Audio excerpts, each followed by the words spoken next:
So a little bit of story time with my book, Chronic Fatigue Syndrome, Your Route to Recovery. I'm going to read you the introduction just so you can get a little bit of background about why I wrote this book. So, writing a book about one of the most complex and misunderstood chronic illnesses of modern times feels like an enormous responsibility, but having become unwell with chronic fatigue syndrome in 2012 and having since made huge strides in my recovery, I'm now passionate about compiling my experiences and research into one place so that I can pass on my learnings to those caught at the epicenter of this life-altering illness. This is the book that I wish I'd had at my fingertips all those years ago, before I knew what I do now.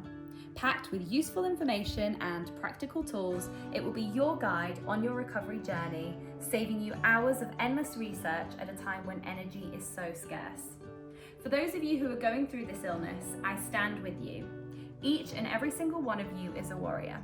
And to those close family members or friends affected indirectly by this horrific condition, you are also fighters, and your support for your loved one is indispensable. You may be wondering about the fog of the subtitle, Solutions to Lift the Fog and Light the Way. This came to me during a meditation experience.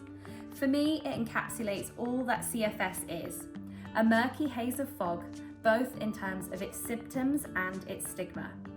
The fog is a world in which the condition itself is often overlooked and misunderstood by society and modern medicine alike. So I wanted to write a book that would validate it, acknowledging it for what it truly is, as well as its impact on those who are affected by it. Additionally, one of my worst symptoms was brain fog, and I'm eternally grateful that my mind is now in much of a clearer place, allowing me to be able to piece all the information and research together and write this book for you.